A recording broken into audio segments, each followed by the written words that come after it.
उत्तर प्रदेश के मुख्यमंत्री योगी आदित्यनाथ ने केंद्रीय बजट 2026-27 को विकसित भारत की आधारशिला बताया है। तो इस वीडियो में देखें सीएम योगी ने बजट की किन बड़ी बातों की सराहना की और यूपी को इससे क्या मिला। मित्रों, दुनिया का सबसे बड़ा लोकतंत्र भारत ने आज नए भारत का, विकसित भारत की संकल्पना के रोड मैप को लेकर के अपना नया बजट देशवासियों के सामने प्रस्तुत किया है। मैं सबसे पहले देश के यशस्वी प्रधानमंत्री आदरणीय श्री नरेंद्र मोदी जी के प्रति इस बजट को प्रस्तुत करने के लिए दिए गए मार्गदर्शन और उनके निर्णायक नेतृत्व के लिए हृदय से आभार व्यक्त करता हूं। मैं इस बजट को प्रस्तुत करने के लिए केंद्रीय वित्त मंत्री माननीय श्रीमती निर्मला सीतारमण जी को हृदय से अभिनंदन करता हूं। प्रदेशवासियों की ओर से उनका धन्यवाद करता हूं। 145 करोड़ भारतवासियों के आशा और आकांक्षाओं का प्रतीक यह बजट है, जिसमें नए भारत और विकसित भारत की संकल्पना का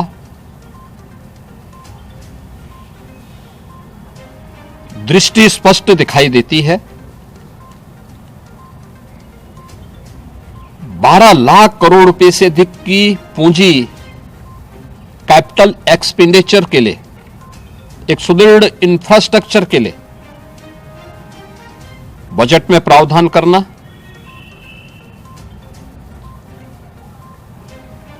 7 रेल कॉरिडोर के निर्माण के लिए प्रावधान करना, आयुष सेक्टर को विकसित करने के लिए और हेल्थ सेक्टर को मजबूती करने के साथ साथ आम नागरिक के लिए और खासतौर पर उसमें भी महिलाओं पर केंद्रित करते हुए उस पर जोर देना,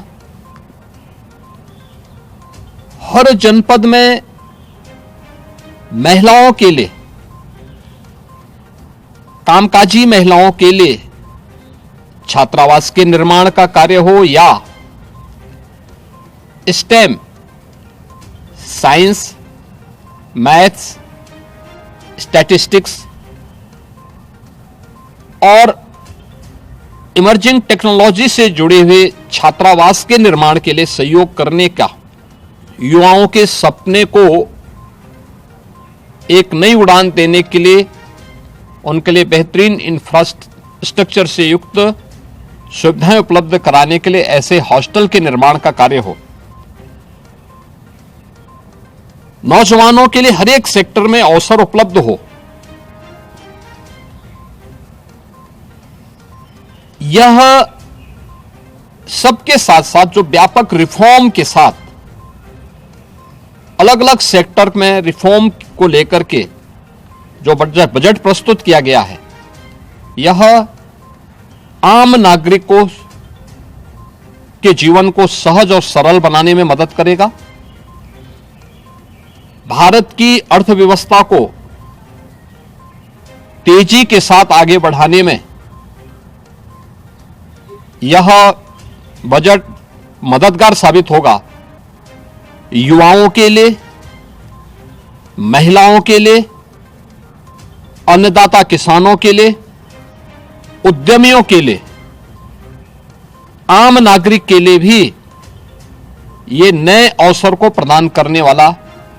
बजट है।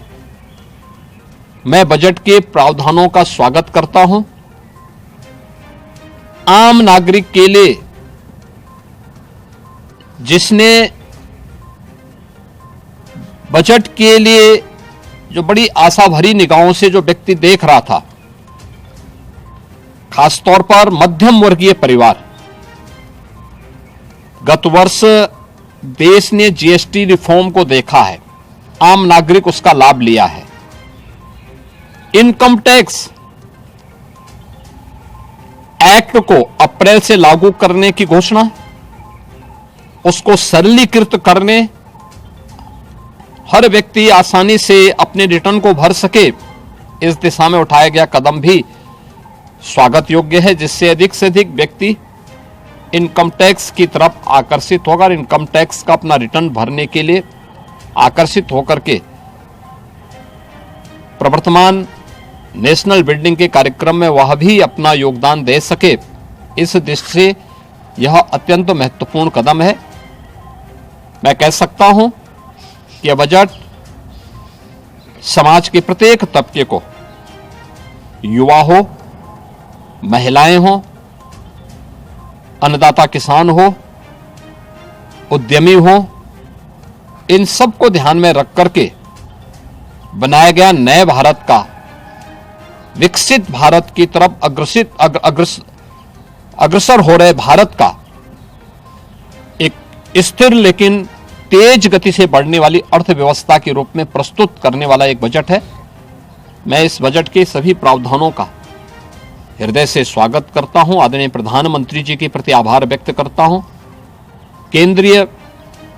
वित्त मंत्री जी को इस बजट को प्रस्तुत करने के लिए, जो कर्तव्य भवन से प्रस्तुत किया गया पहला बजट है, इस बजट के लिए भी उनका हृदय से उन्हें बधाई देते हुए हृदय से धन्यवाद देता हूं।